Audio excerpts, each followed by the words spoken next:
Ola, boas noites. Imos comenzar as novas xornadas de UME. Hoxe contamos coa presencia de Carlos Romero Castro. Naceu nas Pontes no ano 1956, é licenciado en Ciencias Económicas e Empresariais. A súa traxectoria profesional sempre estivo ligada á empresa Endesa dende o ano 1979. Ao longo da súa traxectoria laboral pasou por varios departamentos: almacén, compras, custes e control económico. Na actualidade é responsable dos servizos económicos de Endesa nas Pontes. Durante toda a súa vida foi un apaixonado pola historia e singularmente pola historia local. É un gran defensor e loitador pola recuperación da nosa historia e pola recuperación do noso patrimonio. Foi moi prudente e discreto e humilde a hora de pasarnos o seu currículum vitae e relatarnos a súa traxectoria profesional. E tivemos que recurrir a persoas ligadas á súa vida para que nos contaran como foi e como é Carlos Romero. A nivel laboral, os seus compañeros de traballo descríbeno como unha persoa entregada, responsable, organizada. Outros califican de eficiente, resolutiva e comprometida. O que faiga simple ou complexo. A nivel laboral tamén outra persoa como Moncho Neira, cando convidamos a que asistira a esta conferencia e que desistiu porque tiña outras ocupacións, díxanos que me interesa especialmente la conferencia de Carlos por dos motivos. Fue un magnífico compañero de trabajo, es amigo y el tema que presenta siempre me interesó por las razones que ya hemos hablado. A nivel social, outros compañeiros manifestaron que é unha persona cooperativa, participativa e servicial. Pero quen mellor coñece a Carlos Romero é a súa dona Marina, con quen compartiu e comparte máis de 30 anos, e que para definir a súa personalidade e o seu carácter, Marina nos dixo que o califica como unha persoa afable, sinxela, tranquila e segura, que sempre trata de estar informándose. Gústalle moito o contacto coas persoas, compartindo as súas vivencias. Disfruta do deporte en xeral e practica o fútbol 2 ou 3 días á semana. Non soe faltar aos adestramentos nen aos pinchos. Valora moito a súa familia valora a familia e a súa en particular, facilitando moito a convivencia, colaborando e axudando nas tarefas domésticas e de estudos. A veces é moi ocurrente e simpático como a súa nai. Non teño máis que decir, simplemente darlle as gracias a Carlos que este con nós para contarnos a súa conferencia, e xa lle dou paso ao noso conferenciante, a Carlos.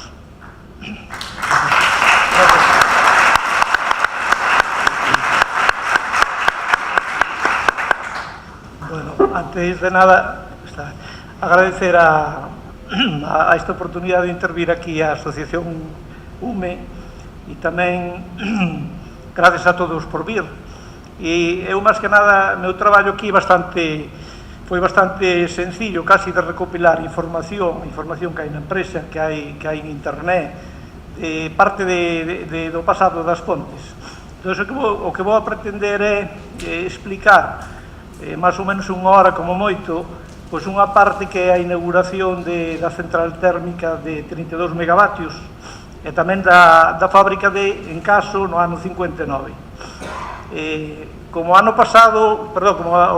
semana pasada hubo aquí unha intervención de Antón Rodríguez, pois fixo unha exposición bastante importante de Carballo Calero, no que os medios, como os fixo, como estaba presentado, desde logo foi a min encantarme.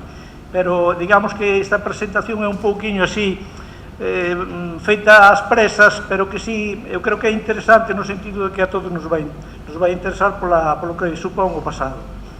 Entón, agora, o que sí me gustaría era que en este tempo quedaran, por exemplo, desta parte da inauguración, quedaran claras dúas cousas. Unha era poñerse en aqueles momentos para ver o difícil que era facer a logística de unha inauguración no 49, outra no 59, o difícil que era naqueles tempos, cos medios que había, pois chegar a facer organizar esa inauguración. Vamos ver aquí unha serie de diapositivas que de alguma maneira me van servir de chuleta para ir contando así cronológicamente o que foi sucedendo, e depois vamos ver tamén algún documento real, verlo así por partes, porque hai anécdotas, creo que algunha hasta pode ser simpática, outra é que son papeles que demostran o que pasaron nun momento determinado. Entón, ao final, eu creo que a idea clara é que sepamos cando foron as inauguracións, o que representou a facer estas instalacións, o que representou para as Pontes, e con eso xa me daría por satisfeito. Se nos dá tempo, que eu creo que sí, hai outra segunda intervención. Quizá cando me dixeron a min de vir aquí, pois me puxen demasiados deberes, non de facer dúas cousas cando creo que chegaba unha. A última é vai ser un pouco de pasada, de dicir, sobre todo, ver o que representou a Endesa desde que chegou no 72, o que significa na economía das Pontes. Esta conferencia ou esta charla iba a dar, en concreto, Miguel Asson, que foi o director que tuvemos en As Pontes, pero que se tuvo que ir ahora para Italia. Entón, ele iba a dar un enfoque seguramente moito máis técnico, máis amplio do que lle podo dar eu. Pero eu enfoquei un pouquiño así desde a parte económica, entón tamén me gustaría que ao final que quedara unha idea moi clara, que é que representa Endesa, que xa sabemos, moitos traballamos ali, outros o vimos desde outro punto de vista, que representou Endesa, que representa e que vai a representar no futuro, se todo sigue como pensamos. Entón, con esas ideas, eu xa me daría por satisfeito.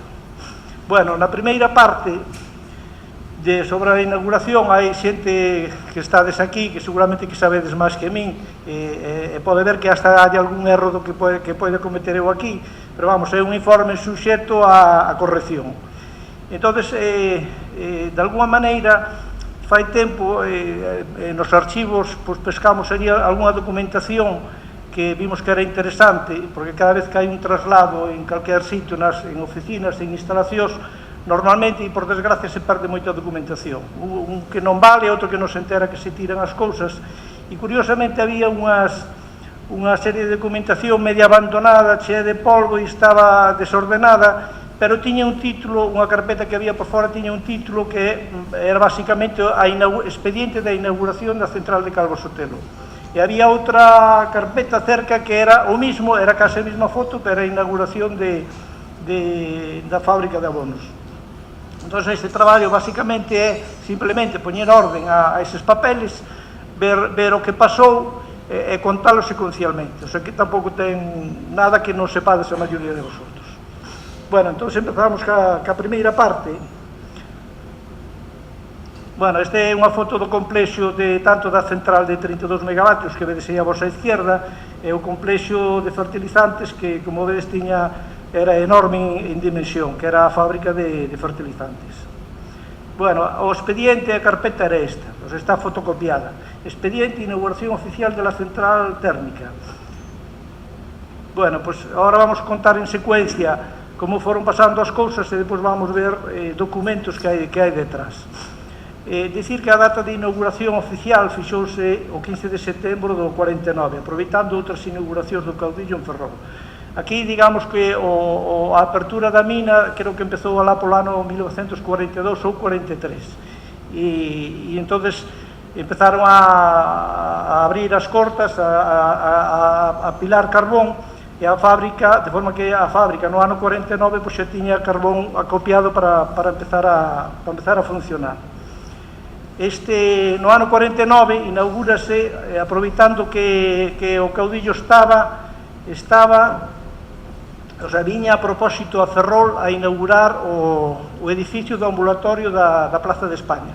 O sea, o da Plaza de España, que ainda hoxe creo que é un edificio da Seguridade Social, pois veu inaugurar mas veu inaugurar unha estatua que debe estar ali por centro de Ferrol, non sei concretamente onde está, que era de los ferrolanos caídos en las batallas de África, ou na guerra de África. E a continuación, pois, viñeron ás Pontes a inaugurar a central. Bueno, que personalidades había? Hai moitas máis, pero sí, as que máis suenan nos papeles e que se pode perfectamente documentar é o señor Planel, que era en aquel tempo conselleiro do INI, o señor Luís Arias, que era conselleiro de Encaso, e depois o xefe de planta do centro mineiro era Mario Martín Bellovín. Había outras personalidades, obviamente. Bien, as actuacións preliminares concentráronse no mes de agosto. A inauguración era complicada, porque imaginadevos cando foi un Consello de Ministros en Coruña, cando o Prestige, que foi unha bomba porque movía un montón de recursos. Pois imaginadevos no ano 49, aquí non foi un Consello de Ministros, pero algo parecido. Entonces, a logística, se nos situamos en aquel momento, era moi complicada, porque os medios de comunicación eran os que eran, entonces, pues habría, non sei se habría un teléfono ou habría, pouco máis habría nas Pontes. Entonces, as actuacións preliminares concentráronse en este mes de agosto. O primeiro foi elaborar un listado de todas as persoas que asistirían. Contemplouse reservar estancias no Hotel Finisterre, no Hotel Embaixador, incluso aloxamentos en Lugo e no balneario de Guiteriz. Entón, o que non había era infraestructuras nas Pontes para máis ou menos 200 personas que viñeron á inauguración para coller un día ou 2 días, según que hospedaran aquí ou non había esa infraestructura nas Pontes. Entón, barexáronse estas posibilidades e a xente foise repartindo. Bien, encargaron e enviaron dende Madrid uns folletos descritivos da instalación da central térmica. Uns folletos que eu creo non atopei ningún, atopei un que era de Enfersa, pero que debía ser algo parecido a este, que, según se desprende aquí, foron repartindo, supoño que ao mellor no Concello podía chegar a ver algúns archivos. E a mí me suena de eso de non lle dar importancia, de velo algunha vez, e non sei se seguirá estando por aí. Entón, de alguma maneira, era interesante recuperar ese documento. Tamén desde Madrid, aparte de que prepararon todo o tema de imprenta, viña todo de Madrid, pois fixeron a placa conmemorativa para que se tiña que colgar ali na sala de máquinas da central. Mentras que a ornamentación era, pois, creo que debeu haber algún tipo de tribunas para cando chegaba Franco e todos os membros do goberno, banderines, os propios daquela época. Entón, toda esta ornamentación foi a cargo do Departamento de Plástica, que chamaban así, de Falanxe, que pertenecía á Vicesecretaría de Educación Popular, tanto en Madrid como en Coruña. Bueno, depois vamos ver algunha foto para que non sea tan aburrido, pero, bueno, este un poquinho a sucesión cronológica dos feitos. Bien, para a cerimonia religiosa preparouse un altar improvisado na sala de máquinas, veremos algunha foto, para a bendición das instalacións no que asiste o obispo da diócesis. O obispo da diócesis en aquel momento era Fernando Quiroga Palacios, que foi dentro do mundo eclesiástico unha personalidade, era gallego de Ourense, e tamén asistiron autoridades eclesiásticas, e colocouse unha imaxe de Santa Bárbara na propia instalación.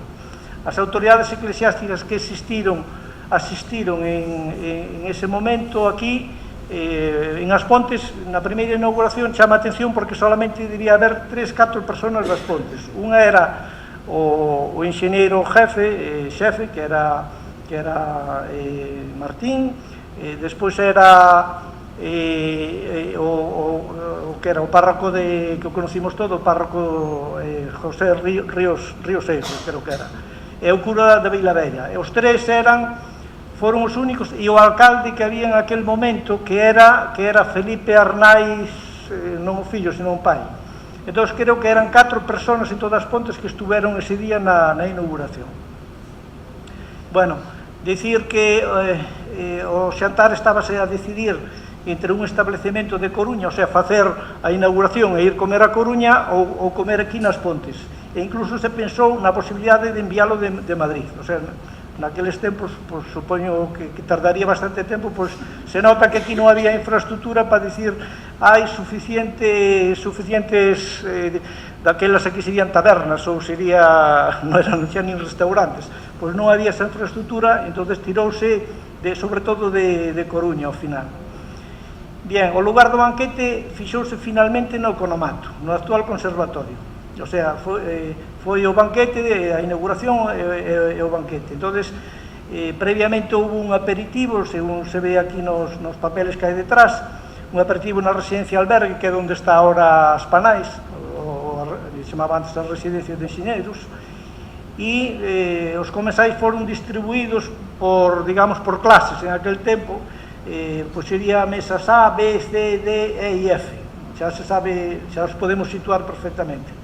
Aproximadamente habría unhas 177 personas.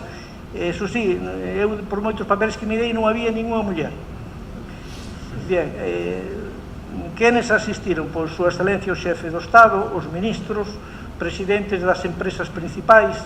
Eran empresas que habían traballado na construción da central, pero tamén había empresas que eran nacionales, como dicía o presidente de Iberia, o presidente de outras empresas que non traballan na construción, pero que a nivel nacional tiñan súa relevancia.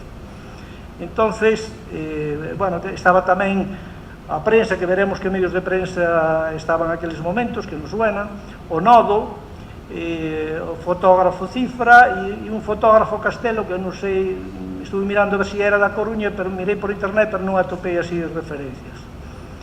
Bien, en toda esta información que se podía obter, por exemplo, en Nodo se ven fotos onde están grabando, que debe ser a xente de Nodo.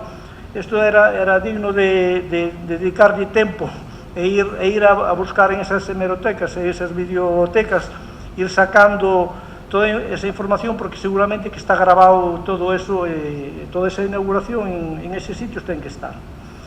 Bien, os medios de comunicación que había no ano 49, pois teléfono, que xa digo, sería un ou, non sei, non creo que houbera moitos máis, e os telegramas. E isto é un tema que eu poño ao final, pero que para mí é importante, resaltar a enorme complicación de coordinar movimentos e estancias de tantas personalidades. O sea, hai hasta 6 relacións de grupos de personas, hasta chegar a 177 personas, que lles había casi que dar todo feito, porque había que dicir, olha, os ministros por onde veñen? Pois este ven solo, este ven, está en Oviedo, este está en Sevilla, este, no, depois hai que buscar aloxamento, no, e esta parte va a comer non sei onde, e o día seguinte ten que ir para non sei onde. Bueno, era unha logística que me imagino foi durante o mes de agosto e 15 días de setiembre que supoño que tuveron que dar zapatilla para coordinala ben. Bien, un segundo. Bien, bueno, vamos a ver unha serie de saúdas os que se utilizaban daquela para invitar ao acto de inauguración, tamén saúdas de contestación pues, confirmando que se asistía ou disculpando asistencias, os tratamentos que se usaban e os agradecementos. Verémoslo en algunha foto despois. Os medios de transporte utilizados naquel tempo pues, eran basicamente o avión, pero a mí chamou a atención así de que o avión viña ao aeródromo de Arrozas, de Lugo. O sea que se mira ahora documentándose en internet, resulta que en aquel tempo ese aeroporto era o máis importante de Galicia.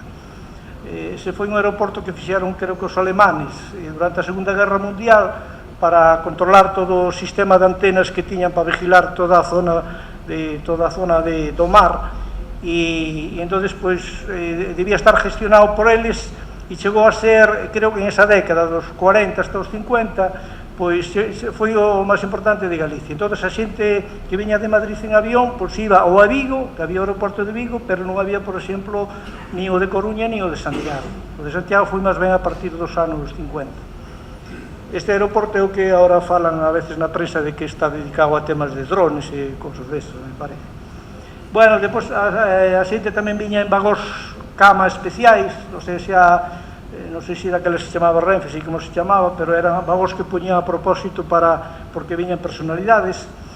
E tamén veremos aquí justificantes de tickets de gasolinos que traían coche oficial, pois en Lugo, a volta pois paraba en Lugo, repostaban con un vale hasta chegar a Madrid ou para onde fora.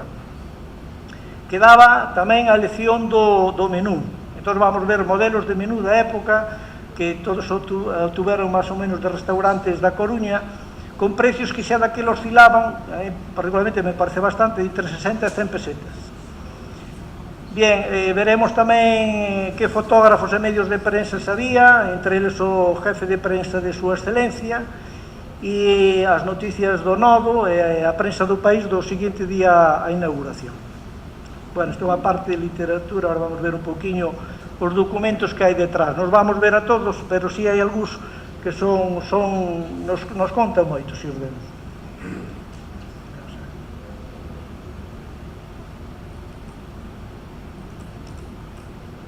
Vamos a ver.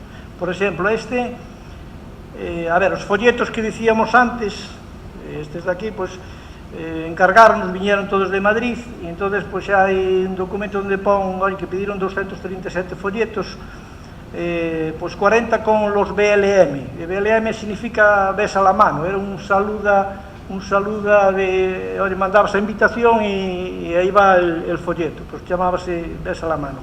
No banquete deron 65 a casas estranxeiras.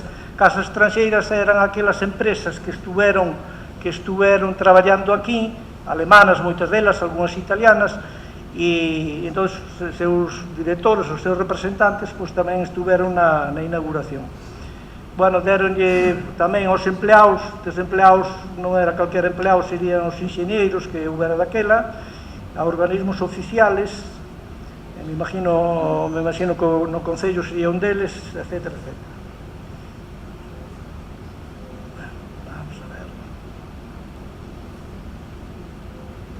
Bueno, como foi esa logística de coordinar a tanta xente? Era bastante, eu creo que bastante complicado. Vemos un exemplo aquí, por exemplo.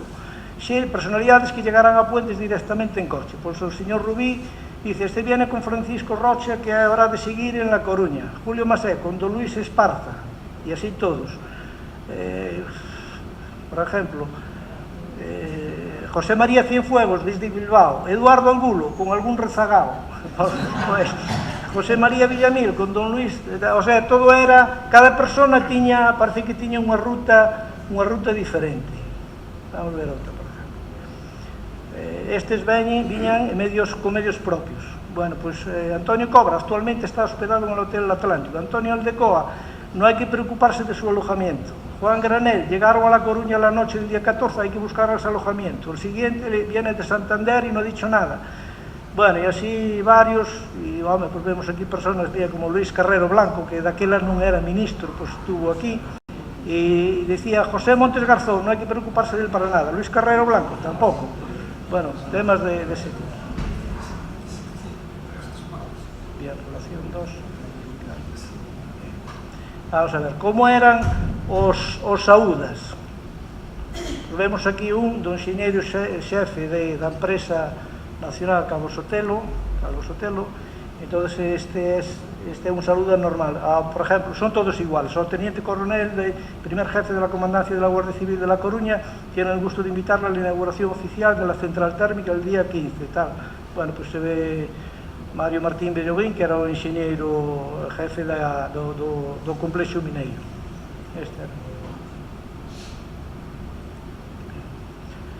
Outro saúda, este era ao revés, que se devolvía de aduanas de Coruña, daquela había moitas institucións a nivel provincial. Un señor mío, tengo o honor de acusar recibo de su atento BLM, que es besa la mano, por el que se me invita a la inauguración oficial de la central de Puentes, teniendo el gusto de participar, el propósito y tal. E logo as despedidas eran moi cuidadas. En espera de conocer la fecha exacta de la citada inauguración, le saluda muy atentamente creo que su seguro y afectísimo que estrecha su mano, algo así. Bueno, digamos que esas formas ahora xa as perdemos. Vamos a ver outro, por exemplo. Aquí un que é moi simpático tamén. Este é alguén de Coruña, Ricardo Castro Mosquera, non sei que personalidade era, pero xa foi despois, no 50, dali uns meses. E lle contesta ao jefe de aquí da planta: mi querido respetado don Mario, me es grato adjuntarle la tarjeta del almuerzo que celebraron el día de la inauguración oficial, y que le había prometido obtener y enviársela a mi llegada a este. Sin otra cosa, por el momento, rogándole me ponga a los pies de su esposa, le saluda con el cariño de siempre su afectísimo amigo y seguro servidor que estrecha su mano. O sea, eran pues parece que daquela era máis normal este tipo de saúdas. Outro máis, este último. ingeniero jefe de Obras Públicas de Provincia de La Coruña. Pues saludaba ao presidente de aquí, y al expresarle su agradecimiento por la atención de invitarle a la inauguración oficial de la central de Puentes García Rodríguez. Lamenta tener que participarle, no le es posible asistir a dicho acto porque en el plazo señalado para la celebración del mismo se encontrará ausente de esta provincia haciendo cura de balneario. Bueno, pues cada un tiña seus cometidos. Hai varios máis que non, porque se día moitos, hai algún que dice non, por un que estaba que operaran de apendicitis, outro que iba romper a perna ao fillo, non sei que, vale, hai moitos casos destes. Bueno, pois, por exemplo, outra personalidade que veu foi bueno, aquí se ve mal, se ve torcido pero cambiamos agora. Este é un telegrama do obispo de Mondoñedo, que depois era arzobispo de Santiago, que era Quiroga Palacios, pois contestando: asistiré gustoso, inauguración térmica, quiere saludarle, pues Fernando Obispo, que era máis coloquial. Bueno, vemos aquí un exemplo dunha carta de invitación das primeiras, mira, 5 de agosto de 49, cando se estaba iniciando, onde aparecen todos os... aparecen, non vamos ler toda, desde logo, pero hai aquí unha cousa curiosa que me gusta destacar. Ao final de todo, estaba organizando toda a logística de inauguración, e ao final, a título confidencial, lle contestaba alguén, Fernando Orduña, debía ser un director de Madrid, ao enxeñeiro de planta: a título confidencial advierto que la inauguración oficial tendrá lugar hacia mediados de septiembre, pero conviene que las personas que tengan que preparar documentación o locales crean que su inauguración será a finales de agosto, para que non se dormiran.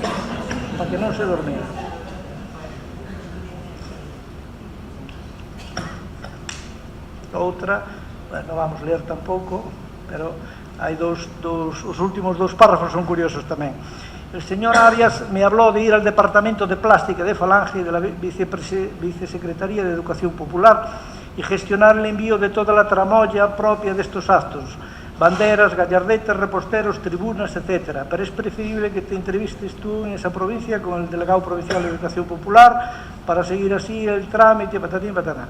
E ao final, outro asunto é o seguinte: hemos conseguido, por mediación del señor Orduña, un extracupo de gasolina para el corriente mes, del cual se ha pedido que sitúe 1.500 litros en el surtidor de Cansa de Lugo para uso de ese grupo. Te lo digo para que hagas el favor de reclamarlo y no se vayan a perder, pues como esa 2,31 pesetas litro, es una concesión muy beneficiosa. Esa era a gasolina, para os que volvían para Madrid, pues repostaban, pero algo quedaría, pues había que recuperarla, cosa que era normal. Bueno, son así anécdotas deste tipo. A ver, para elixir os menús, pues xa digo, casi todos foron en restaurantes de Coruña, e concretamente unha dos modelos que máis se ven aquí é de o restaurante La Granja, que debeu ser importante porque ali todas as cenas de fin de ano e de celebridades importantes eran todas ali. E creo que pon en algún sitio que estaba situado na calle Real, pero non sei se ahora non debe existir. Bueno, vamos a ver estos xa os vimos. Exemplos de menús, por exemplo. Bueno, pues este era un que lle deu La Granja, precisamente, a alguén que foi pedir, sería alguén daqui, da dirección das Pontes en aquel tempo: xantar gallego popular para ambos sexos, para que non quepa duda, por iniciativa del señor Tudela, delegado de La Coruña de la Cámara de Comercio Argentina en España y patrocinado por Casino de La Coruña en honor del equipo de San Lorenzo de Almagro. Ese era a minuta, tal, postre, vinos y 60 pesetas. Era un modelo por si quería para a inauguración de aquí. Vamos a ver outro, por exemplo. Bueno, este outro, máis ou menos, 100 pesetas. Este, bueno, imagino, creo que era de fin de ano. Vamos a ver outro, por exemplo. Este do Español Sociedade Deportiva da Coruña, cena que se festejará con el fin de temporada 48-49, en la que el club alcanzó los campeonatos de Primera División de Liga, Copa de la Coruña y conquistó la Copa de Liceo. Pues este 16 de julio, bueno, no siguiente creo que pon tamén 60 euros ou por aí. Outro exemplo é este, non tuve tempo a poñerlos ben. Este, bueno, pues era de fin de ano, este creo que costaba 100 100 pesetas o menú, e basicamente pues era o menú de fin de ano, el cotillón e lo clásico. Bien, vemos aquí, 100 pesetas, non sei que tal se ve, regular. Bueno, 100 pesetas de fin de año pues era tamén de la granja, fiesta servida por la granja. Vamos a ver un último. Bueno, esto del Casino de La Coruña, cena baile que se celebrará en el Teatro Rosalía de Castro el martes, febrero del 47. Este debe ser algo de carnavales, porque en febrero ten que ser en carnavales. Precio 60 pesetas. Bueno, pues eso era toda a documentación que había, e ao final pues veu o menú oficial. O menú oficial pues era este. INI, Empresa Nacional Calvo Sotelo, almuerzo que en honor de su excelencia el jefe de Estado se celebrará a las 14 horas del 15 de septiembre para la inauguración de la central termoeléctrica de Puentes. A minuta, os postres, aquí non poñía o precio, hai unha nota ao pé, se nota que está posto o lápiz, servido por la granja. Pois isto foi o menú final. Bueno, como se colocaron as persoas que dicimos que era onde está... Isto foi, non sei se o dixe, foi onde está o conservatorio, onde se fixo o xantar. Entonces, antes estaba ali o economato. E entonces, daquele chamábase economato, bueno, pues colocaron en 7 mesas. En estas, por exemplo, na mesa A, pues xa están todos os ministros. Se ve aquí, por exemplo, o arzobispo de Santiago.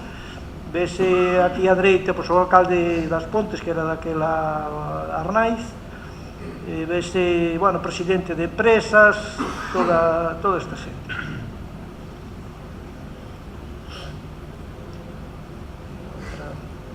Outra mesa, pois, mesa B, pois aquí se ve que hai personalidades de Departamento Marítimo de Ferrol, jefe de Minas de La Coruña, bueno, alcalde de La Coruña, que non sei quen sería daquela, alcalde de Ferrol, etcétera, etcétera.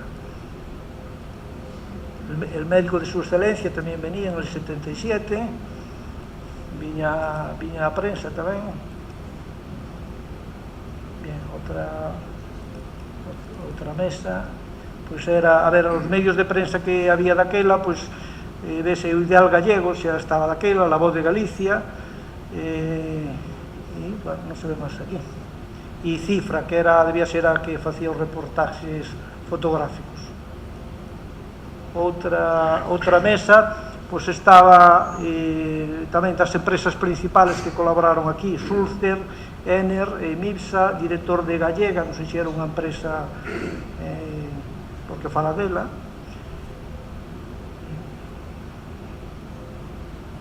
Bueno, secretarios, etcétera, etcétera. En la mesa D, pues había o jefe de prensa de su excelencia, outra vez da Voz de Galicia, el Ideal Gallego, Cifra, esta creo que xa vimos antes. E la mesa E y F, pues estaban, la E, pues estaba el teniente de la Guardia Civil, el aparejador de plástica, que era de Falange, xa vimos antes, e 10 policías. E por último, na última mesa, pues estaba pues, os de Nodo, os de fotografía Cifra, delegado dos combatientes, delegado do gobernador, etcétera, etcétera. O sea que isto foi un pouco a todo o papeleo que hai detrás de toda esa organización. Que noticias de prensa apareceron o día siguiente da inauguración? Pois en ABC, eso podemos ver en internet, se se pudera indagar, pois se podría aparecer seguramente moita máis información. Aquí vese efectivamente a fábrica, a central de 32 megavatios, que eran 2 grupos de 16, xa fala pois, de Caudillo, pois, firmando en el libro de oro. Esta era a estatua que dicíamos antes de los caídos de Ferrol, en África, e esta era a foto do ambulatorio de Ferrol.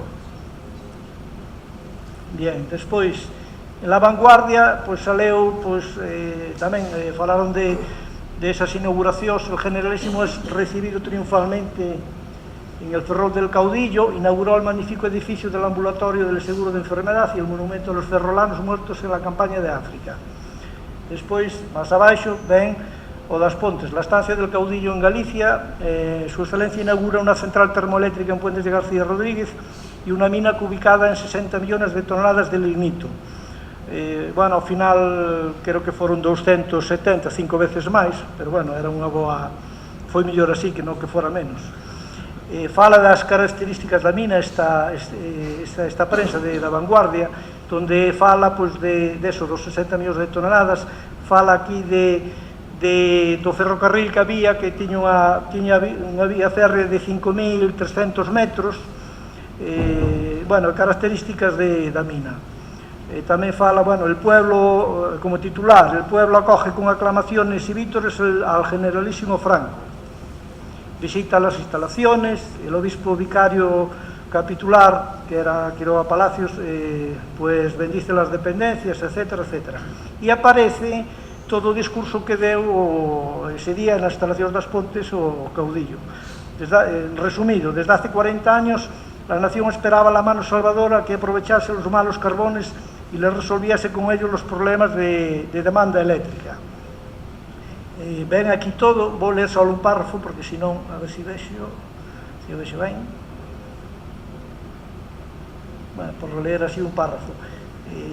Dice... Bueno, más que nada ven a felicitar a todos os inxenieros que pusieron esas instalacións en marcha, pero mezcla con aspectos políticos, fala moito de la Revolución Nacional, enfocando máis ben en términos políticos que outra cousa. Entón, aí casi prefiero non ler porque é bastante largo.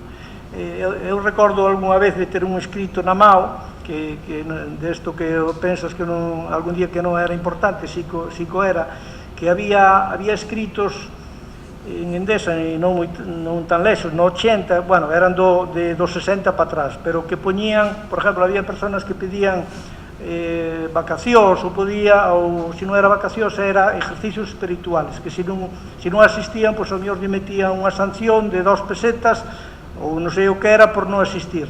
E ao final, pois, viña con membrete de Empresa Nacional Cabo Sotelo, era un parte de non sei que, e tiña ao final o membrete de, poñía, por Dios, por España e por la Cruzada Nacional. O sea, eso era algo de personal, de ejercicios espirituales, e por Dios, por España e por la Cruzada Nacional.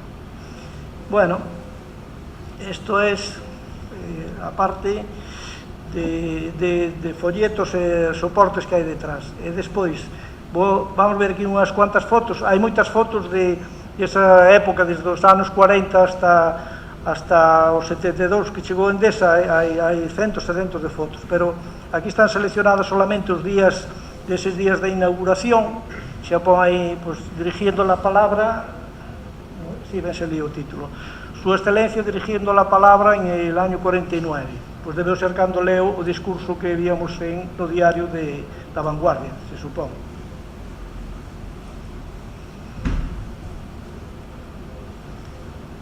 Otra foto, el señor Planel, pues contestando a las palabras de su excelencia, que esto viña sendo, era o presidente do INE.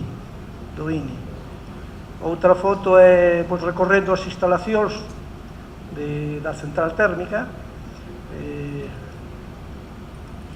unha vista á fábrica, tamén se ve aí Planel.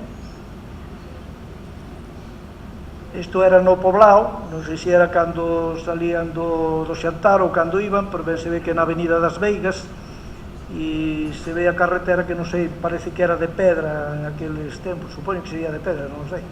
Bueno, con personalidades militares, sobre todo, pois, ao redor de Franco. Bien, esta é unha vista da central antes de inaugurarse. Esta é outra, pois, fachada sur del año 49. Esta outra, con central térmica en pruebas de funcionamiento en el 49, debeu empezar uns meses antes da inauguración. E este é o parque de Carbós, cas vagonetas, aparte había, pois, a locomotora, que estaba situado ao lado da central. Bien, esta é unha foto que a mí particularmente me gusta bastante. Aquí vese que seguramente habrá xente que se acorde que antes da central de 32 megavatios había outra central auxiliar, que é esta que se ve aquí nunha chimenea, que eu entendo que debeu ser para apoiar a instalación e construcción da outra central.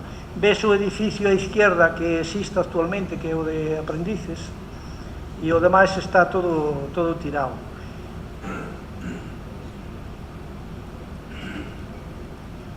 Bueno, esta é outra foto que está colgada ali na central nos pasillos, que é do ano 1908. E vese que eu entendo que debe ser ali por detrás onde está o bar Cantábrico, naquela pendiente, naquel taluz. Pois no 1908 deberon de, cando empezaron a sacar o carbón, empezaron con túneles era mina non subterránea, non era mina a cielo abierto. E claro, a consistencia do terreno non era moi boa porque rápido xa non seguiron con elo. Pero son fotos que se nota que era un día dunha festa, probablemente da festa da illa, que se facía baixo. Digo eu porque as persoas están con traxe, están vestidos como un día de festa. Bueno, pues máis fotos propios da época, no? Pues os colegios, esta foto xa se veu moitas veces, pues eran os símbolos propios daqueles momentos, non? Pues o Crucifijo, Franco e Primo de Rivera.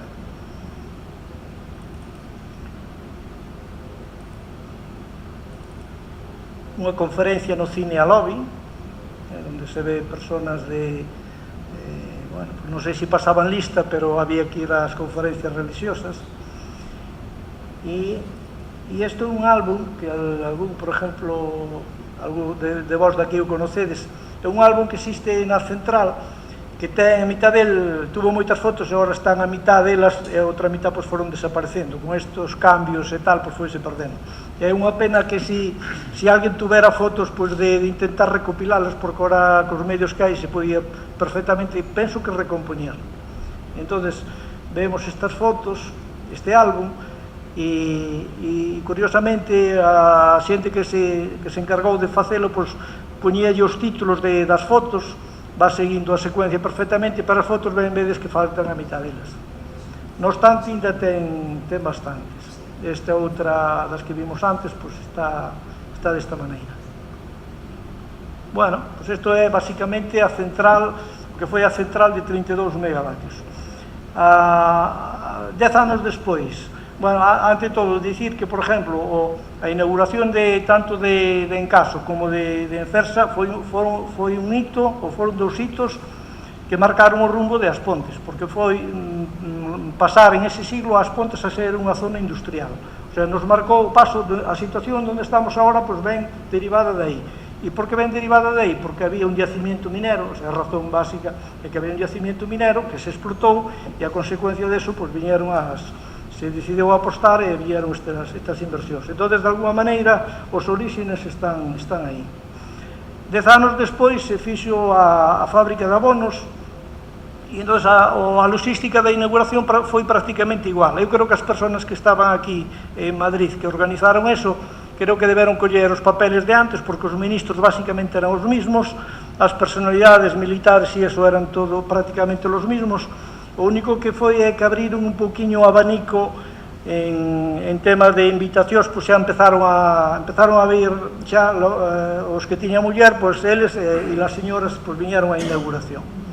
Entonces, fixouse a data da inauguración o 12 de setembro do 59, a pesar de haber dificultades na suministración de amoníaco, pon algún fasca aí por aí, ata o fin de setembro. E por que se fixo ese día? Pois porque o día anterior houve o Consello de Ministros no Pazo de Meirás. Franco, os meses de brao, pois virían veranear por aí, e o Consello de Ministros era o día 12, no día 11, entón por eso aproveitaron, bueno, pois o 12, para non vir outro día todos os ministros, pois facemos a inauguración da fábrica. E eu teño escoitado, e seguramente que a mellor algúns sabedes bastante mellor, de que cando fora a inauguración, que en realidad a fábrica non estaba operativa ao 100%, había partes, o sabrás tú, había partes que podían funcionar, pero que de alguma maneira, non sei se habían posto sacos de abono nunha cinta para non sei onde os trouxeran, que os... De Portollano, claro. Entonces, olha, pues fixeron a inauguración como que a fábrica está funcionando e terminou e a comer. Entonces, aquí pues vese efectivamente que o amoníaco non chegaba, creo que hasta finales de mes, e entonces tiñan dúas solucións, esperar 15 días máis ou dicir, pues non esperamos, inauguramos e facemos como se funcionara. Bueno, en aqueles tempos estaba o presidente de Encaso, era don Luis Arias, o director do complexo xa era Pablo María de Basáñez, e previamente veu por aquí o que fora ministro, que daquela creo que seguía sendo ministro de Industria, o señor Suances, que creo que algunha vez aquí mismo se comentou algo sobre esa personalidade, porque foi unha persona que tirou bastante polo tema industrial, do sector naval en Ferrol, vamos, que tiña, aunque estaba na política no régimen de Franco, era unha persona máis ben de tinte casi técnico, podríamos dicir. Bien, o programa e a invitación de autoridades e representantes institucionais, vámoslo ver, e tamén o croquis de situación onde era a inauguración e onde era o xantar. Que personas viñeron? A mesma foto, su excelencia, los ministros, presidentes de empresas, autoridades militares, civis, eclesiásticas, prensas, non de cifra. Os saúdas e os tratamentos son prácticamente os mismos, a súa excelencia, excelentísimo, ilustrísimo, e outros eran señores. Medios de comunicación eran os mismos, pero apareceu hoteles, antes non había hoteles. Bien, a logística da confirmación da inauguración, pois igual, confirmacións da asistencia, mandábanse os saúdas, recibíanse contestacións. Houve tamén outro folleto como este, da fábrica de fertilizantes. Bien, e os medios de transportes foron avión, tren, vagoscama especiais, vehículos oficiales, e os tickets de gasolina volveron outra vez a prepararse a mesma retaila que a vez anterior. O que si non fala ahora é de que se utilizar o aeroporto de Las Rozas, o de como fora na primeira inauguración. Algún ministro sí que utilizou, veu un avión, pero eu creo que tuvo que ser o de Santiago ou de Vigo, porque pon aí nos papeles que iba a unha reunión con ENC, que a celulosa de Pontevedra, que xa debía de estar daquela operando. Bueno, o lugar do banquete e o ordenamento das mesas, pois encargouse, creo que o Hotel Riz. Baraxouse a posibilidade de facer o banquete na residencia albergue onde está as Panais, ou facelo no almacén xeral, que actualmente está, que no paseo, cando pasamos ali, ves aquele edificio grande, que por certo é un edificio moi, creo que se fixo nos anos 50 e pico, pero se se fai hoxe novo non se fai un almacén desa categoría, o sea, por condicionantes, por la superficie que ten, por las luces que ten, hoxe non se faría. Houve a suerte de que non se tirou, porque se tiraron, por exemplo, os talleres da Areosa, pero, bueno, iso foi por razóns de explotación minera, que había que sacalos para sacar carbón abaixo, pero chegou, salvouse este almacén. Bien, o menú encargouse ao Hotel Riz da Coruña, non sei onde estaría, encargouse de todo, de traer as cadeiras, cubertos e mesas. Os fotógrafos e medios de prensa prácticamente os mesmos que 10 anos anteriores. Fotos encargáballes o tal Foto Cancelo, que hai facturas delas, e tamén se encargou un reportaxe que eu sei que non tiñen localizado ni por internet, pero sí que había, existe unha revista chamada Revista Mensual Vida Gallega, de Lugo, encargouse un artigo e gráfico sobre a visita de súa excelencia ese día ao complexo. Entón, en esa hai unhas facturas desa revista que xa cobraban daquela, creo que deberon ser 2 páxinas de inauguración, pois fala de 5.000 e pico pesetas, que tiña que ser moito carto daquela. E mandaban un exemplar para aquí, pero non apareceu nada. E esta revista foi moi importante porque creo que naceu a principios do siglo XX en Vigo, e creo que a primeira portada desa revista foi sobre Castelao. e creo que trataba moitos temas, aparte de Galicia, moito de toda a emigración, de Sudamérica, de toda a xente que emigraba, pois era como unha revista que dedicada un pouco a eso. E durou hasta que empezou a Guerra Civil, ou xa avanzada a Guerra Civil, creo que hasta o 38. Terminou, pasou a Guerra Civil, volveuse a abrir 7 ou 8 anos, e coincideu precisamente en esta inauguración, que estaba viva, pero esa revista estaba en Lugo. E dali a 2 ou 3 anos xa cerrou completamente. Bueno, pues apareceron tamén noticias de prensa o día siguiente, el Novo, etcétera, etcétera. Isto é o mismo que outra vez. Que documentos hai? Bueno, pues este era o que se daba nos besa la mano, nos saúdas, pues mandabanlle este papelito onde falaba da situación da carretera, no punto central Puentes de García Rodríguez, calificaba aí as carreteras, carretera de primer orden, carretera nacional con firmes especiales. Bueno, vos podedes imaginar como eran as carreteras no ano 59. E aquí, pois, o croquis de onde era a inauguración. Número 1, aí é onde está agora o conservatorio, Plaza del Poblado de la Empresa, lugar de concentración e partida para inaugurar. E número 2, local onde se efectuará el almuerzo, que é o almacén xeral que falábamos fai un pouco, que está agora no ciclo combinado.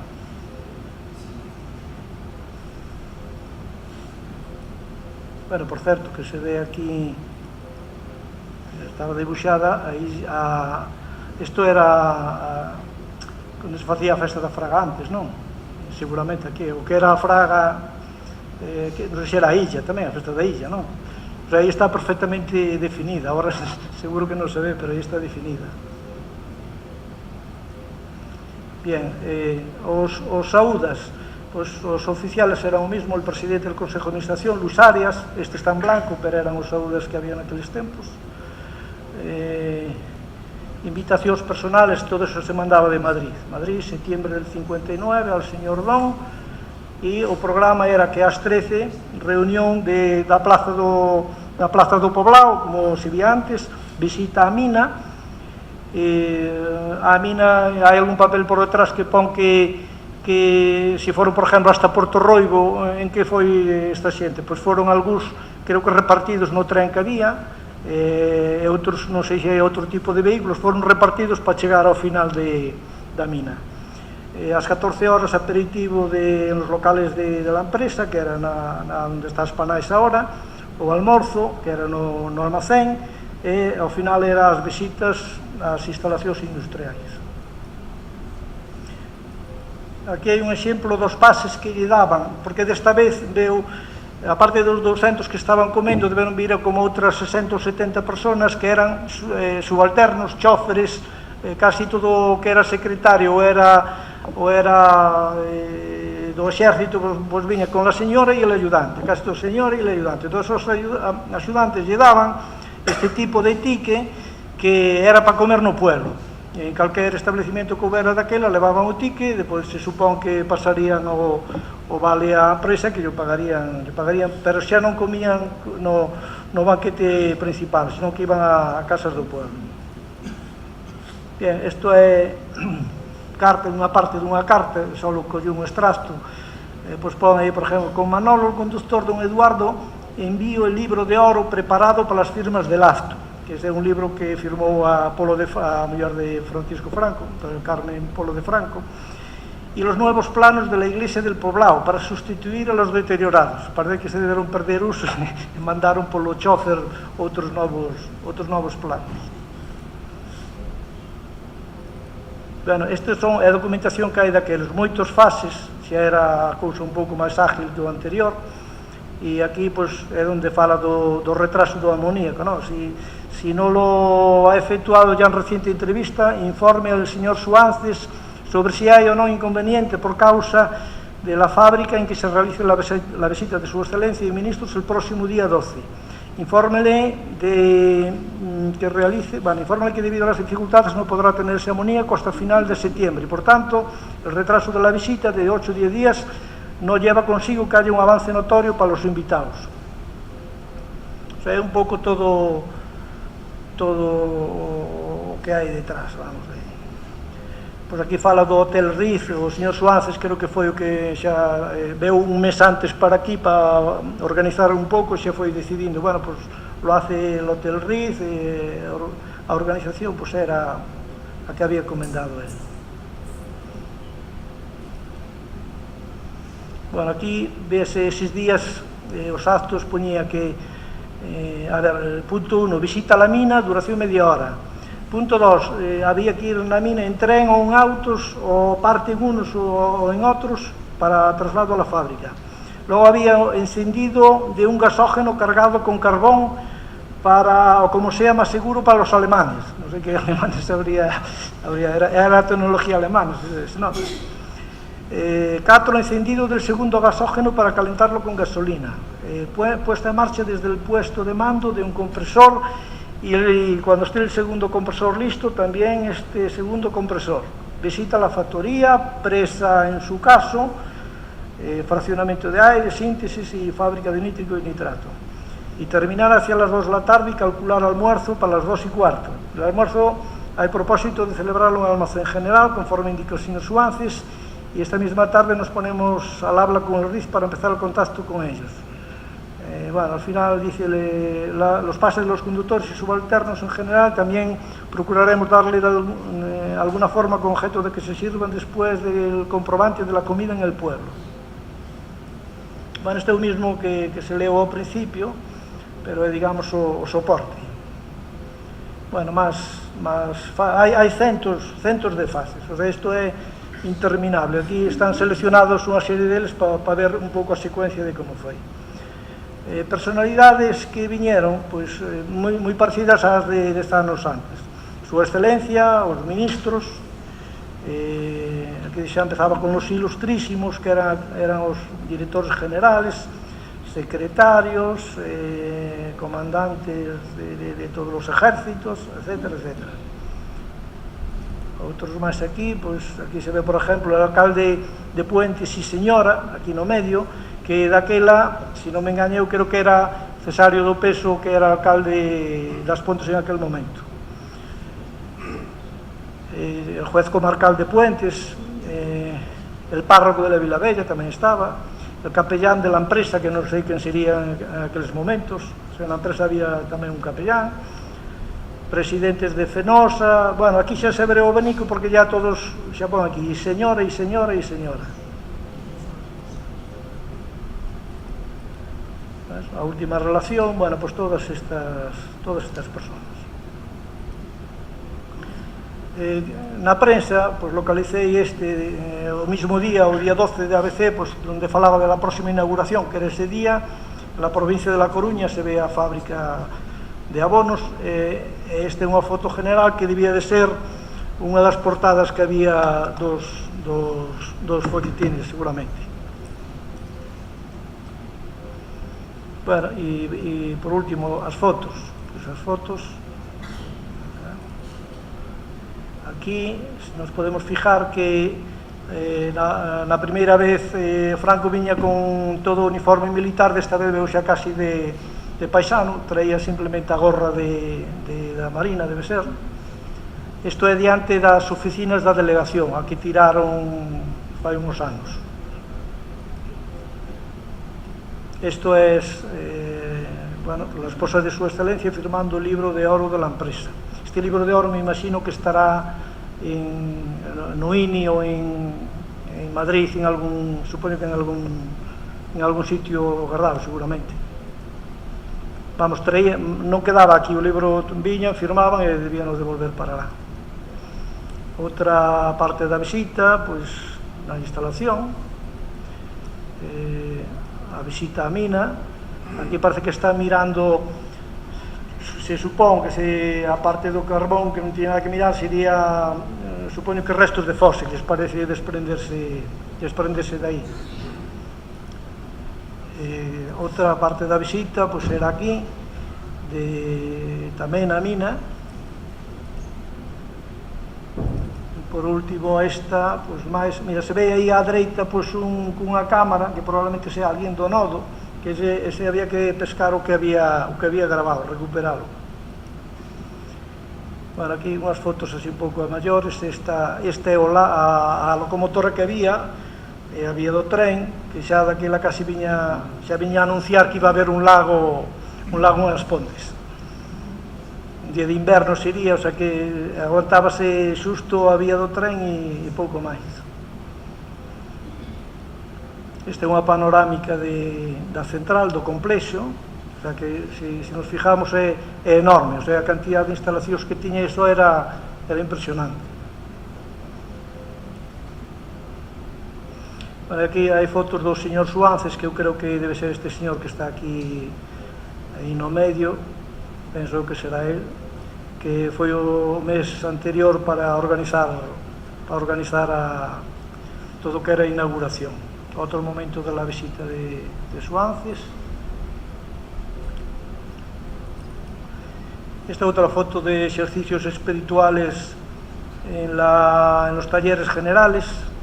Como ves, a xente estaba vestida de calle, non era un día de traballo, tiña que ser, viña con roupa de calle. E por último, pues, un 18 de julio, pues, a actuación de las bandas del Frente de Juventudes de Pontedeume durante las fiestas. E isto é todo. Bueno, se vai casi unha hora. Bueno, este traballo, a ver, foi sencillo de facer porque foi casi ordenar os papeles. Eu creo que é interesante ter esa cronología e telo aí. E bueno, eu vexo que necesita mellorarse no sentido de que se pode enriquecer con máis documentación, xa non só a presentación, sino máis documentación, e por miña parte, se un día se pode publicar, creo que era interesante para todos os veciños das Pontes ter esta documentación. Non di nada novo, casi todos o sabíamos, pero ordenar eses documentos eu creo que é interesante. Bueno, e agora a outra parte vou a facer moi rápido, 5 minutos, pouco máis.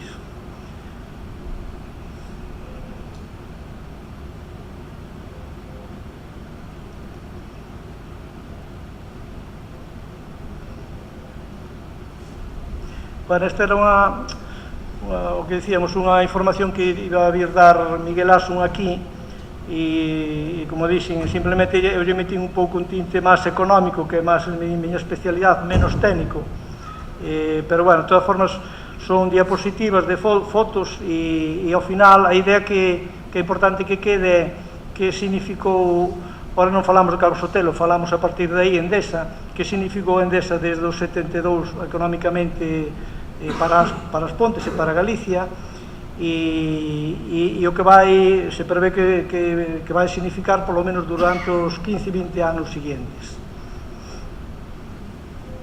Bueno, esta é unha foto do complexo onde se ve a central de carbón, a central, o ciclo combinado, as antiguas máquinas da mina e o lago. Entón, as instalacións das que vamos falar son a central térmica de carbón, a terminal portuaria de Ferrol, que é moito máis importante do que a simple vista podamos pensar, a térmica ciclo combinado e a mina e o lago.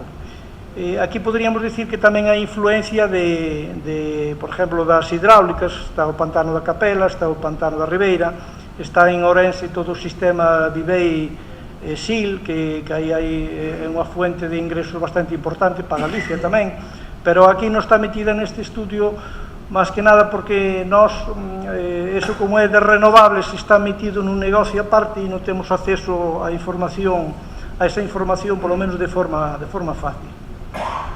A central de carbón, moi rápido, como sabedes, ten 4 grupos de 350 megavatios cada un, foi construída entre os 76 e os 79, e os primeiros anos o combustible era o lignito local, hasta que se iba esgotando, e despois unha serie de anos, desde o 93 hasta o 2008, queimábase mezclado con carbón importado, e a partir do 2008 todo o carbón ven de fora, isto xa o sabemos. A produción do 2015 foi 7.939 megavatios, que para ter unha idea de que significa eso, é algo así como dicir que é aproximadamente un 2,5 un 3% do consumo nacional nun ano. O factor de utilización desta central, o 67%, quere dicir que puido dar moito máis. Ten o 67% porque non hai demanda suficiente para cubrir toda a produción que pode dar. Bueno, isto é un requisito que de todas as empresas, cumplimos toda a normativa ambiental e de calidad, tamén de seguridade e saúde laboral, pois son as certificacións que dispón esta instalación para poder operar. Estas normativas, pois obviamente, todos os anos se auditan. Esta é unha perspectiva desde o ano 76 que empezou a producir o primeiro grupo e, bueno, non se ve ben, pero se nos fixamos aquí, hai unha tendencia desde os anos 80 hasta o 90 e pico, donde os niveles de produción eran moi altos, pero vemos que aquí os 5, 6, 7 últimos anos xa estamos baixando e probablemente a tónica a partir de agora non volva a ser anterior, porque sabemos todos que cada vez aparecen máis tecnoloxías novas, empezan as renovables e agora estar no mercado é moi difícil, e esta central, pois digamos que dentro das térmicas de carbón de Endesa, pois é das que mellor se foi respostando a esta situación. Na central todos conocemos a historia, pero se poden diferenciar catro períodos básicos. Desde os 76 hasta o 93, que só se queimou o lignito, pois aquí, que se aportou a Galicia en aquel momento? Pois en términos de hoxe, en términos económicos, podíamos decir que é como unha inversión de 600 millóns de euros. O ciclo costou, fai pouco, 350 millóns de euros, a central sería pois, o doble prácticamente. En términos de hora sería 600 millóns. O segundo período vai desde o 93 ao 2005, donde por razóns medioambientales se tuvo, e tamén porque a mina se iba esgotando, pois houve que se decideu e se adaptou a central mediante as modificacións necesarias para queimar carbón ao 50% en términos energéticos. En términos de peso era de 100 toneladas, por 70 eran de lignito e 30 de carbón de fora. Entón, isto supuxo unha inversión no ano 95, 93, 96 de casi 100 millóns de euros. A seguinte etapa é do 2008 hasta ahora. Estamos nunha etapa que falábamos aquí, 2020 a 2023, pero xa non vamos chegar a 2023. O 2020, polas condicionantes que hai agora da normativa europea medioambiental, pois xa o 2020 ten que estar transformada a central. Entón, en este período queimamos só o carbón, o combustible é carbón importado, e na seguinte etapa, depois da transformación que vai haber agora, pois seguirá sendo carbón importado.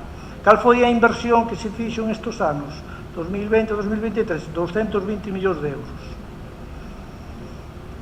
Bueno, isto é, non sei se teño algún erro, creo que sí, nas cifras, pero sin intentar pararse moito.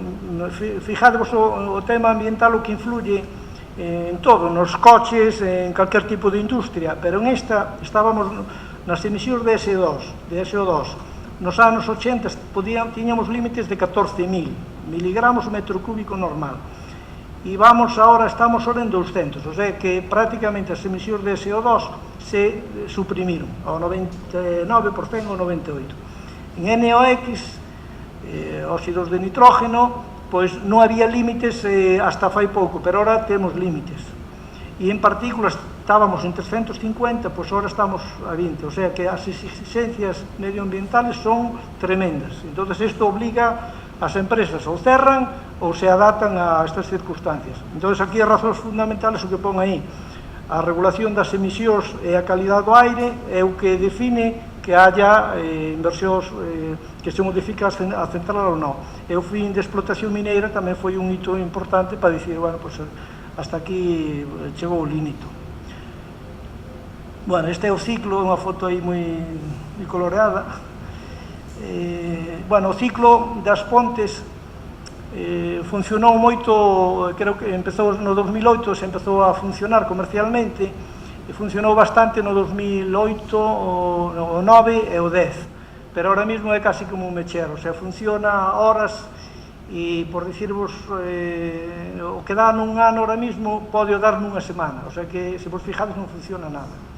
Entonces, en España, pois fai anos, entre 2005 e 2010, parece que houve unha moda de decir fuera el carbón, venga el gas, entonces todo Dios se lanzou a facer ciclos, gas natural, Iberdrola, Endesa quizá foi das últimas, e en aquel momento, polos precios de mercado do gas ou que seña, pois podría estar garantizado, pero se puxo demasiado optimismo porque se fixo unhas inversións de forma que os ciclos de toda España algúns están parados, e os que funcionan como este. Sin embargo, o que vas oindo, o que vas tal, pois parece que o futuro dun ciclo, nos dicen os que conocen en razóns de mercado, temas de como avanzan agora as tecnoloxías, pois que a medio plazo igual ten máis futuro que o carbón, pero é un medio plazo, largo plazo. Parece que din cambiar dentro de 5 ou 10 anos, na medida que nos recuperamos do momento económico que estamos pasando, a maior demanda vai ser o máis probable que a cubran este tipo de tecnología, a dos ciclos combinados. Bueno, pois o das Pontes está preparado, ten unha configuración 2x1, que son dúas turbinas de gas e unha turbina de vapor. Isto é unha foto das distintas seccións do ciclo, xa non paramos máis nada. Mira, esta é unha foto que se pode sacar todos os días de internet, de onde é a origen de cada día, de onde ven a enerxía que necesita o sistema nacional. Pues mira, está sacado al 1 de diciembre de 2016, podes sacar a fecha de hoxe mismo, isto en tempo real, e vemos que está sendo un ano, este día, non este ano, este día foi un día bon para o carbón, porque o 25%, que é color marrón, foi dado polo sector, perdón, por centrales de carbón. O ciclo combinado, que é o da izquierda, pois máis ou menos un 10%. O azul é nucleares, que iso suele ser unha parte da tarta que fijo, sempre están encendidas e sempre están dando ese 35% máis ou menos. E o resto son renovables. Pero esta foto, a futuro, polo menos non la pintan un pouco regular, o sea, que iremos, carbón parece que irá a menos, o ciclo que probablemente irá a máis. E as nucleares, pois xa se verá o que pasou como en outros países. En Alemania, pois agora decidiron cerralas paulatinamente, van a cerrar a raíz do accidente que houve en Xapón fai uns anos xa. Bueno, pois esta é a situación do ciclo. O ciclo das Pontes pois cumple tamén toda a normativa de todas as certificacións medioambientales e de seguridade. E a forma de funcionar é bastante flexible. Figura aí modo 1x1, que, o sea, ten dúas turbinas de gas e unha de vapor. 1x1 é unha turbina de gas e a de vapor, porque se non utiliza de vapor, eso sería ineficiente. E a outra é meter a segunda turbina de gas e a de vapor sempre. 2x1. Entonces, ten unha capacidade de resposta moito máis rápida que a central de carbón. A central de carbón, se para un grupo e hai que acoplarse, pois necesita moito máis tempo que o ciclo combinado. Entón, por eso vemos moitas veces o ciclo encende pola tarde ás 3 da tarde, empeza tal, e ás 8 xa terminou. Pero ten unha capacidade de resposta moi rápida, engancha para evitar esas oscilacións das renovables, dos eólicos. Bueno, o combustible ven de Reganosa ou da Rede Nacional e bueno, pois é gas. Antes ten aquí uns depósitos de gasoil, pero que nunca se chegaron a utilizar porque iso é totalmente ineficiente. Se hoxe non lle houberan feito os depósitos de gasoil. Bueno, dicimos que ven de Reganosa, pero en realidad hai unha red. Como cando nos ven a enerxía eléctrica, dice, oi, que é verde ou non é verde. A enerxía eléctrica ven por cables e aí vai toda mezclada. Pero, bueno, podemos dicir que basicamente ven de Reganosa. Esta é outra instalación moi importante. A terminal Porto de Ferrol, que é na terminal exterior, antes había interior, a interior operou hasta o 2010, desde os 10 últimos anos antes, e esa están a desmantelando, eu creo que este mes que xa desaparece. Bueno, pois temos unha concesión de hasta o 2040 para operar en ela, hai que pagar pois, casi 1 millón de euros a autoridade portuaria por dispoñer desa instalación. Aí temos unha capacidade de 2 buques de 150.000 toneladas, son 300.000 toneladas que pode haber ali almacenadas, ainda que o obxecto non é almacenar ali, é rápido baixar a carga e enviala para o Parque Ulla de Sá o antes posible. Ten capacidade tamén para recepcionar 45-60.000 toneladas día, o sea, un barco de 150.000 toneladas suele tardar 3 días, creo que digo ben, 3-4 días en quitar todo o carbón, almacenalo ali e mandalo para as Pontes a razón de 20.000 toneladas día. É un día xa con moito transporte, o sea que veñen sendo 800 camións días. Ten 21 personas e bueno, pues está para asegurar o suministro á central das Pontes. A terminal de Porto Ferrol, de alguma maneira, ves así un pouco como está máis lexos, parece que aporta moito carto, e aquí nas Pontes vémolo polo tema do transporte. O transporte diario, pois ao final, veñen supoñendo, pois uns 20 millóns de euros que deixa ese transporte na comarca. Entón, ten unha relevancia na economía de Galicia impresionante. Non é igual que viñera o carbón, quedara en Ferrol, a central estuvera en Ferrol e non houbera ese transporte. Pois xa deixa 20 millóns cada ano de recursos. Este é un esquema de onde ven o carbón hasta ahora. Pois empezou vindo desde Estados Unidos, por mar tarda 14 días, de Indonesia 27 días, que ven polo canal de Suez, e ocasionalmente, ora xa non tanto, ven por abaixo polo cabo de Buena Esperanza, creo que é Buena Esperanza, por Sudáfrica. Isto era a raíz que houve aí uns meses, uns anos que houve aí en Somalia, había todos estes asaltos que había a barcos, pois creo que houve algún caso. Entón, de vez en cando, desviaba un barco por abaixo, 2 por arriba e un por abaixo, pero agora creo que se normalizou o tema este. Esta é outra, unha cousa importante. Este ano pasado, na central, por razóns competitivas, estuveronse queimando o carbón de outros orígenes para buscar máis suministradores e, sobre todo, para buscar un efecto precio, que era saber, en Indonesia saben que lle compramos sempre o carbón, pero estaban un pouco subindo os precios e a raíz de que se empezou a mirar en outros mercados, pois xa se volveron un pouco ao sitio. E se estuvo probando para a adaptación nova que hai agora, de dicir, carbós que se poden queimar en esta central, que curiosamente é unha central bella con as caldeiras moi grandes, pero que favorece a probar máis tipos de carbón que outras centrales máis recientes.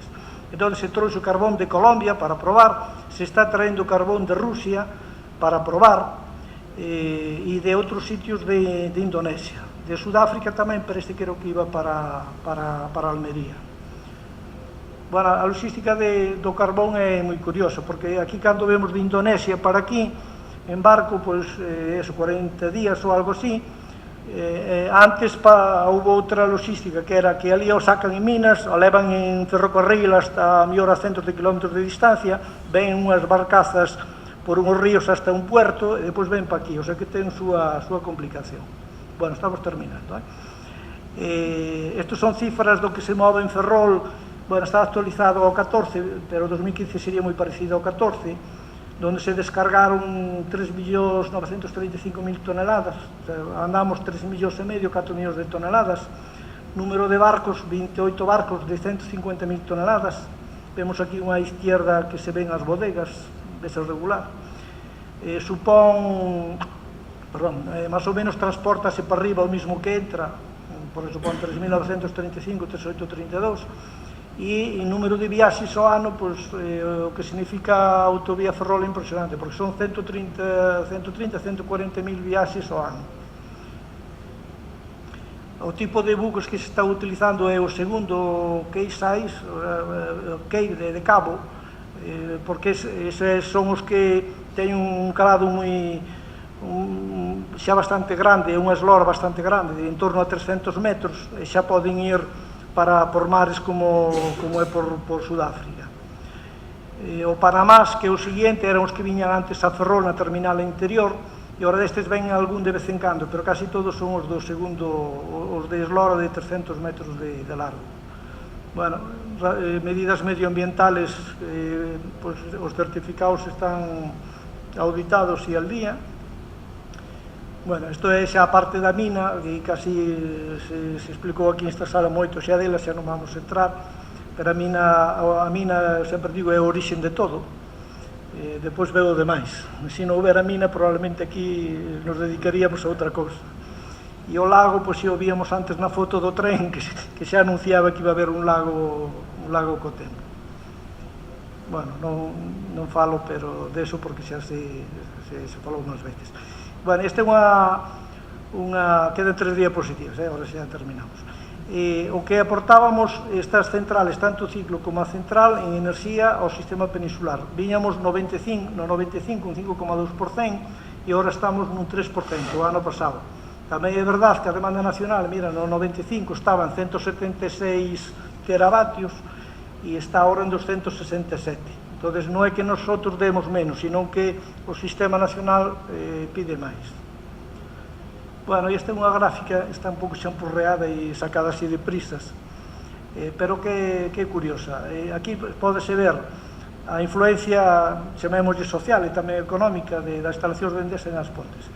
A población que había aquí no ano 70, cando empezou o boom de Endesa, 7.916 personas, o máximo parece que se chegou entre o 90 e o 91, casi 14.000 habitantes, e xa foi disminuindo paulatinamente hasta os 10.500 no censo do 2015.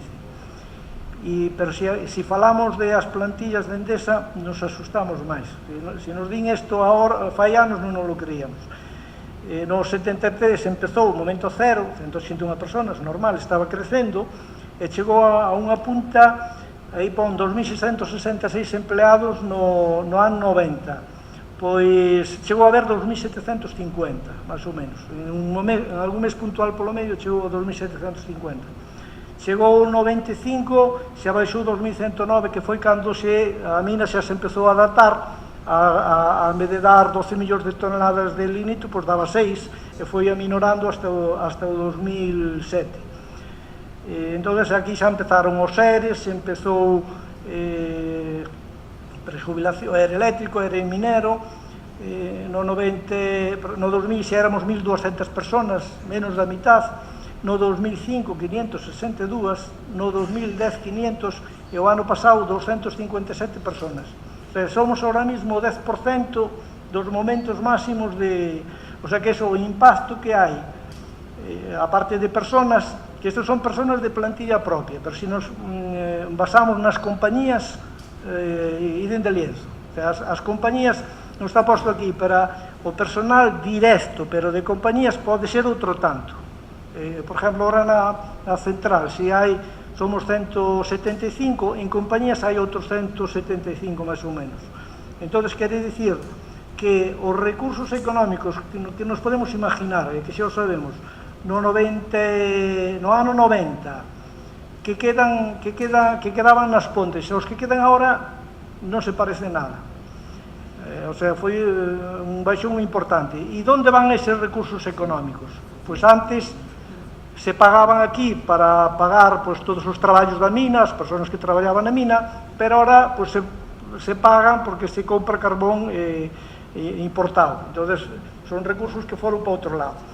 Pero, ainda así, a aportación, esta é a última transparencia, xa vos lo prometo, o último ano, a aportación das instalacións de Endesa en Galicia se fixo un estudio aproximado e anda por 75 millóns de euros, que é moi importante. A parte da inversión que vai haber agora, que son en torno a 210, 220 millóns, a aportación anual, e que é bastante probable que nos próximos anos siga sendo esta, máis ou menos, son 75 millóns de euros.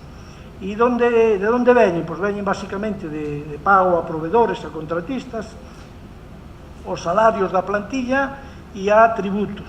Tributos hai aquí, os tributos locales, hai os tributos que se paga a Xunta, como a ecotasa, e para de contar. Pero ao final, desos 75, de onde veñen? Pois a central aportou no 15 38 millóns de euros, Ferrol 28, fijadevos que aporta casi tanto como a central, o sea, queda aquí en Galicia tanto, casi como o que queda da central. E o ciclo 9 porque está a mínimos, está a plantilla moi reducida e os contratos están, pois, obviamente, moi reducidos, pero bueno, os próximos anos é bastante probable que vaya subindo o ciclo. E con eso termino. E agora, quizás, só un mensaxe, que agora, como vedes toda o que é a transformación que se vai facer agora, tuvemos a suerte de que se decideu, Enel decideu porque esta empresa se fixera unha adaptación nova para seguir funcionando outros 15 anos máis a partir do 20, o sea, 20 anos desde agora, e é unha noticia moi importante para as Pontes, pero o que nos van dicindo e o que vamos vendo todos pola prensa é que o carbón a largo plazo vai seguir funcionando, pero dá a pinta de que o porcentaje de participación vai ser menor e van a ganar, as tecnoloxías de renovables van a ganar espacio. Entón, os próximos anos, centrales como esta vamos a ter unha competencia moi dura, e tan dura que nadie vai garantizar eses niveles de 7.000 teravatios, 7.000 megavatios, é difícil de garantizar. Entón, que pasará dentro de 15 anos cando tocase a outra regulación medioambiental? Xa veremos, a ver cando. Non hai que ser, eu penso que hai que ser optimistas, pero a largo plazo a Unión Europea está apostando porque creo que no 2050 dice emisiones de CO2 cero, o sea, emisións de CO2 ou se captura ou se deixa de explotar con carbón, con combustibles fósiles. Entón, o futuro, pensando como pontés, hai que empezar a ponerse las pilas, porque habrá, o de renovables vai ir para adiante, e ao mellor hai que poñerse as pilas no sentido de dicir non quedemos contentos só que se vai a facer unha adaptación agora, sino que hai que pensar xa a corto plazo, non a largo plazo. E con isto, pois, terminamos.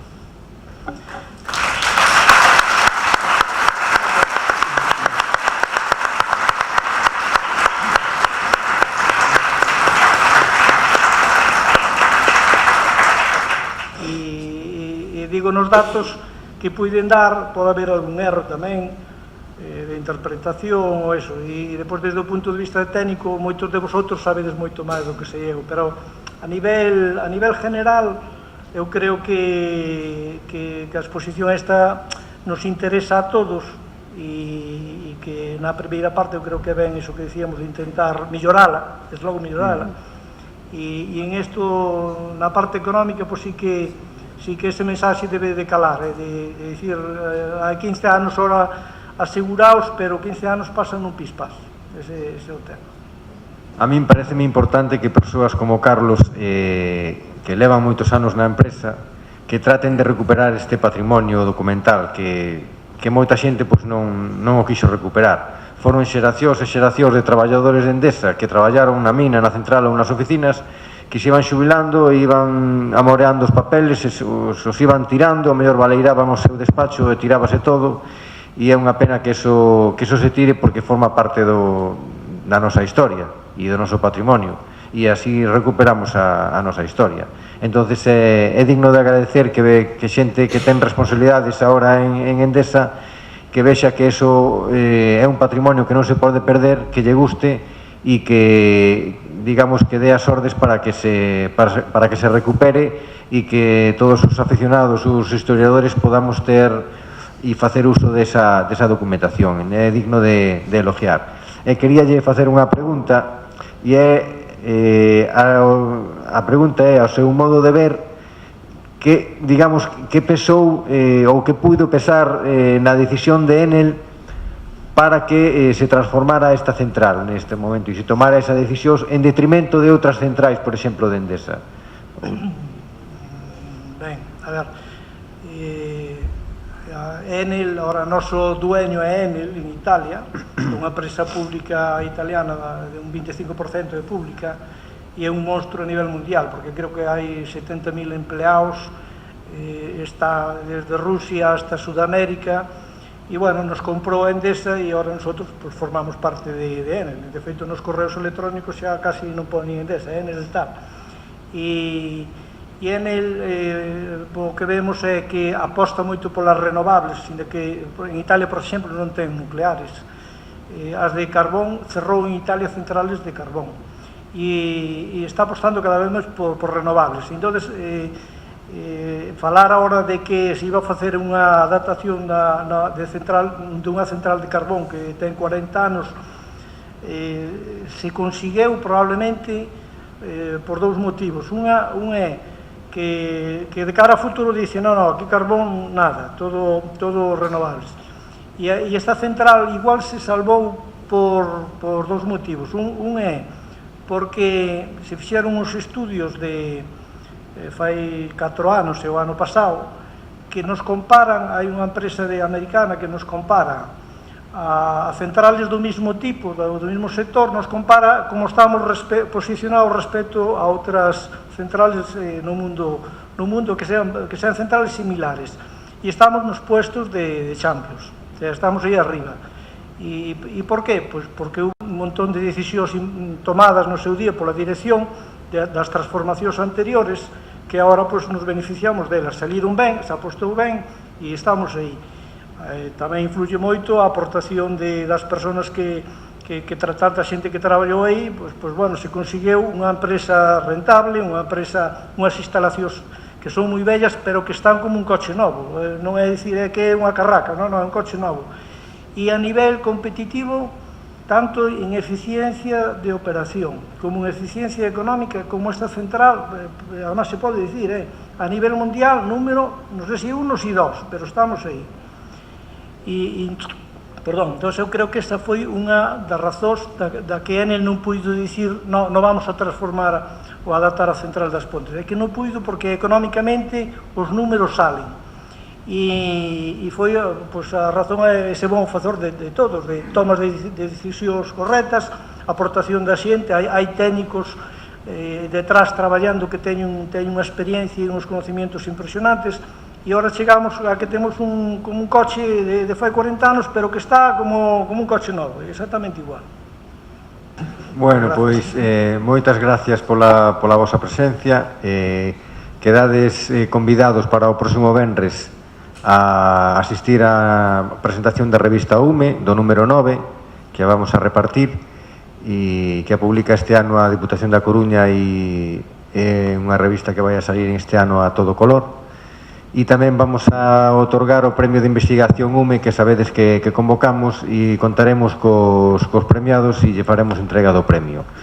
Por último, darlle novamente as gracias a Carlos pola súa presencia, pola súa conferencia, e vamos a facer entrega dun vaso companiforme como agradecemento polas súas palabras. Muy bien. Un aplauso. Bueno, gracias.